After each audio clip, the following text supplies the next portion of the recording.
বহু মানুষ না থেকেও আমাদের মনে থাকলো, ভাবনায় থাকলো, মস্তিষ্কে থাকলো, থাকলো না শুধু কপালে।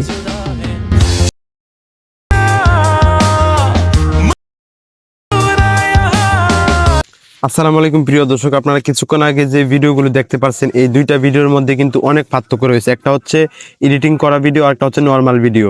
আশা করি বুঝতে পারছেন কিভাবে আপনারা আপনাদের নর্মাল ভিডিওকে কালারফুল ভিডিও করবেন, ব্যাকগ্রাউন্ড কালার করবেন, ফেসের কালার দিবেন। আজকে ভিডিওতে আপনাদেরকে A to Z আমি শিখাবো। ঠিক আছে, প্রথমে আপনারা ক্যাপকাট ওপেন করবেন, করার পর এখানে একটা ভিডিও নিয়ে নেবেন। আপনারা যে ভিডিওটা এডিট করতে চাচ্ছেন সেই ভিডিওটা এখান থেকে নিয়ে, আমি ওমর ভাইয়ের একটা ভিডিও আমি এখান থেকে নিয়ে নিলাম।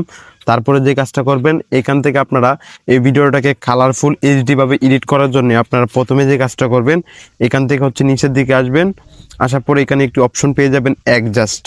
প্রিয় দর্শক ভালো করে দেখেন, এখানে অ্যাডজাস্ট নামে একটি অপশন পাবেন, এটির মধ্যে টাচ করবেন। করার পর এখানে দেখতে পারবেন অনেকগুলো অপশন আছে। এটির মধ্যে প্রথমে দেন আছে সূর্যের মতো একটি আইকন, এটির মধ্যে ক্লিক দিবেন, দেওয়ার পর এটি একটু কমিয়ে দিবেন। ঠিক আছে, আমি এখান থেকে 5 রাখলাম, -5। তারপর আরেকটা আছে, দেন আপনাদেরকে দেখা দিচ্ছি, এই যে দেন এই অপশনটা একটু হালকা একটু কমিয়ে দিবেন, তাহলে পেজটা সাদা হবে। তারপর হচ্ছে সেচুরেশনটা একটু হালকা বাড়িয়ে দিবেন, আমি 15+ করে দিলাম। ঠিক আছে, তারপরে হচ্ছে ব্রাইটনেসের মধ্যে ক্লিক দিবেন। তারপর ব্রাইটনেসটা আপনারা একটু বাড়িয়ে কমে নিতে পারেন আপনাদের ভিডিও অনুযায়ী। ঠিক আছে, আমি এখান থেকে 10 রাখলাম। ঠিক আছে, ব্রাইটনেস আমি এখান থেকে 10 রাখলাম। তারপরে হচ্ছে এখানে আসার পর একটি অপশন পেয়ে যাবেন HSL। প্রিয় দর্শক ভালো করে দেন, এখানে একটি অপশন আছে HSL, এটির মধ্যে টাচ করবেন। করার পর এখানে হচ্ছে মেইন এডিটিংটা। আশা করি আপনাদেরকে খুব সুন্দরভাবে খুব ভালোভাবে লক্ষ্য করবেন। এখানে হচ্ছে মূল এডিটিংটা, এটা হচ্ছে পেজের কালার। প্রিয় দর্শক দেখেন, আমি এখান থেকে যদি এটা মাইনাস করি তাহলে পেজের কালারটা হবে, আমি এখান থেকে 20 রাখলাম। ঠিক আছে, এটা -20 করে দিলাম। আর এটা হচ্ছে আপনারা প্লাসও করে দিতে পারেন, মাইনাসও করে দিতে পারেন। আমি এখান থেকে প্লাস করে দিলাম, +10 করে দিলাম। ঠিক আছে, আপনারা হচ্ছে আপনাদের পেজের কালার অনুযায়ী আপনারা এখান থেকে এটা কিন্তু আপনারা খুব সুন্দরভাবে এডিটিংটা করতে পারেন। তারপর হচ্ছে হলুদের মধ্যে আসবেন। এটা হচ্ছে আপনারা যে পেজের যে মানে ব্যাকগ্রাউন্ড যে কালারটা সেটা সবুজ এবং হলুদ, এটা আপনারা হচ্ছে আপনারা যেইভাবে আপনারা পছন্দ মতো আপনারা রাখতে পারেন।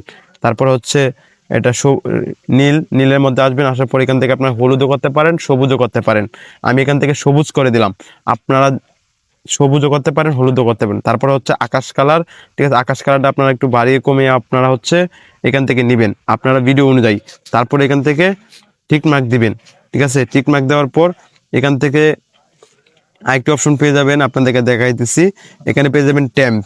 প্রিয় দর্শক আপনাদেরকে দেখা দিতেছি ভালো মতো, আপনারা দেন এখানে লেখা আছে ট্যাম্পের মধ্যে ক্লিক দিবেন। এটা যদি বাড়িয়ে দেন আপনারা হচ্ছে আপনাদের পেজটা একটু লালচে ভাব হয়ে যাবে, এটা আপনারা -10 করে দিবেন। ঠিক আছে, আপনাদের পেজের অনুযায়ী। এখন হচ্ছে যখন আমি -10 করে দিলাম তখন এখান থেকে টিক মার্ক দিবেন। ঠিক আছে, টিক মার্ক দেওয়ার পর আপনারা এখন আগের ভিডিওটা আর এখনের ভিডিওটা আপনারা একটু দেখেন। আপনারা খুব ভালোভাবে লক্ষ্য করলে আপনারা দেখতে পারবেন আগের ভিডিওটা থেকে এখনের ভিডিওটা হচ্ছে ব্যাকগ্রাউন্ড কালারটাও অনেকটা পরিবর্তন হয়েছে, এবং আপনারা হচ্ছে এই ভিডিওর যে ফেসের যে কালারটা দেখতে পাচ্ছেন এটাও কিন্তু অনেকটা পরিবর্তন হয়ে গেছে। আশা করি বুঝতে পারছেন কিভাবে আপনারা আপনাদের ভিডিও কালার এডিটিং এবং ফেসের এডিটিংটা কিভাবে করবেন খুব সুন্দরভাবে। আশা করি আপনারা শিখতে পারছেন। সবাই ভালো থাকবেন, সুস্থ থাকবেন। আর প্লিজ চ্যানেলটা সাবস্ক্রাইব করে না থাকলে প্লিজ সাবস্ক্রাইব করে দিবেন, আপনাদের জন্য অনেক কষ্ট করে ভিডিও তৈরি করি।